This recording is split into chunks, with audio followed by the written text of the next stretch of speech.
Antioxidant, a word that may have been unusual 30 years ago, but now has made it into our everyday language.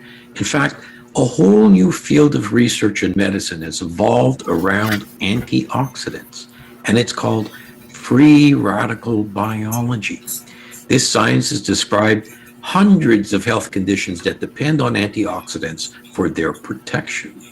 And to date, somewhere between 2,000 and 4,000 antioxidant compounds have been identified.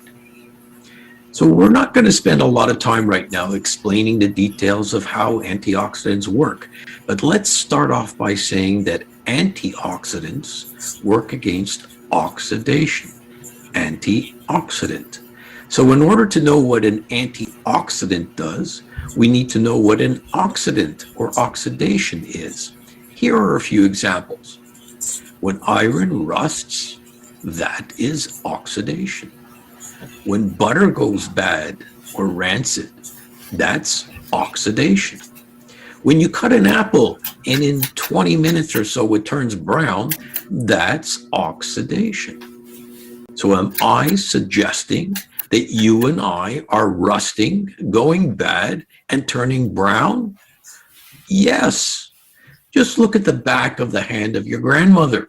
Those spots you see are human tissues being damaged by oxidation. Now, I'm not terribly concerned about the appearance of her hand, but when I see that, it worries me because the same process can be taking part in her lungs, in her heart, in her brain. But unfortunately, oxidation is a consequence of being alive. When we eat, when we breathe, when we exercise, when we sit in the sun, all of this produces what are called free radicals. And free radicals lead to oxidation. Again, the production of free radicals leads to oxidation.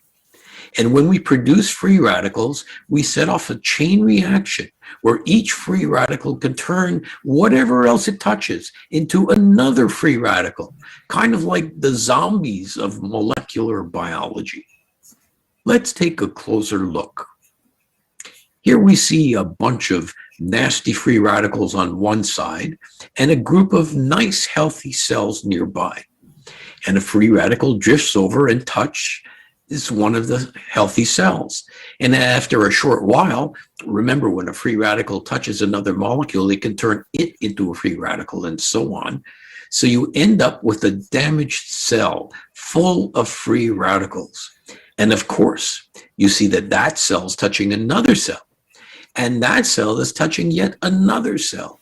And voila, you end up with, here you go, a black spot on the back of your hand or in your brain. So how do we stop this process? We could call on the cavalry, our good friends, the antioxidants. And here we show the original antioxidant most of us have heard of, vitamin C, looking suspiciously like a Pac-Man, and you'll see why in a moment. So here's the vitamin C, and the vitamin C will go ahead and grab onto that free radical and try to neutralize it. Well, that's great.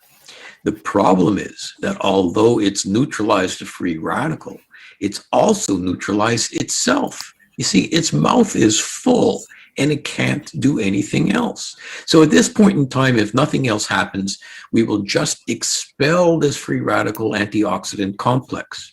And what evidence do we have that we get rid of this? Well, have you ever looked at the color of your urine after you've taken a vitamin C pill? That's what you're seeing. You're peeing out your vitamin C free radical complex. And if this process stopped here, we would have to be eating fruits and vegetables all day long to keep on top of clearing out our free radicals. Well, there's something else going on that allows us not to continually have to keep eating tons of antioxidants. Now, up to this point, many people watching this will probably know this, but I'm going to show you something now that will be new to most people. Watch this. The vitamin C can find a glutathione molecule or a complex of glutathione molecules, and watch what happens. It hands the free radical off to the glutathione system. And there you go. It's liberated to continue to do more work. So it picks up another free radical, and the process can continue over and over again. And what's happening is that glutathione is recharging, re-energizing, it's recycling that vitamin C molecule. So we get many, many more miles out of it. So here's the thing. It's not just vitamin C that it does this to. Every single antioxidant known to man, and as we mentioned, there's between 2,000 and 4,000 different ones, do the same thing. They unload their free radicals to glutathione.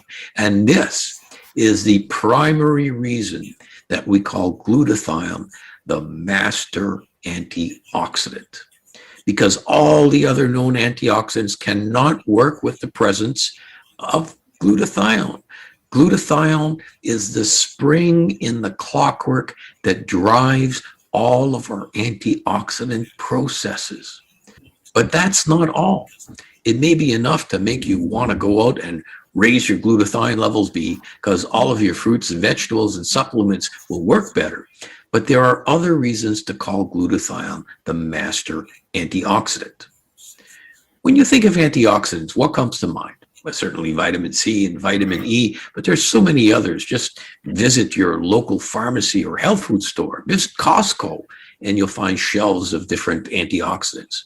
What sets these apart from glutathione is that all of them come from what you eat. If you don't eat vitamin C, if you don't eat vitamin E, your body does not make them. They don't appear naturally. Guess what the major naturally occurrent antioxidant in your body is? The one made by each cell. Of course, glutathione. In fact, all known living creatures must produce their own glutathione in order to exist. Plants, animals, birds, you name it. Here's another reason why glutathione is called the master antioxidant. It's a little bit more technical, but absolutely fascinating. When other antioxidants neutralize a free radical, they themselves become a free radical. Glutathione is the only antioxidant that does not become a free radical after it performs its job. I bet most of you didn't know that. I'll put together another video showing how this actually happens, so stay tuned. So let's just summarize. Number one, all antioxidants depend on glutathione for their normal function. This is the primary reason why it's called the master antioxidant. Number two, it's the antioxidant your body actually makes itself. Other antioxidants like C and E must be eaten to be in your body. Number three, it's the only antioxidant that does not turn into a free radical after it's spent. So please, please take advantage of this information. Do your mind and your body a big favor. Raise your master antioxidant glutathione and feel the difference. The health.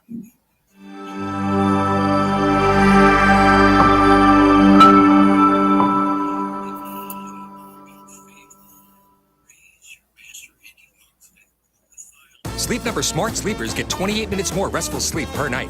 Visit sleepnumber.com to shop now. Yo me estaba preguntando, ¿cuál será la canción navideña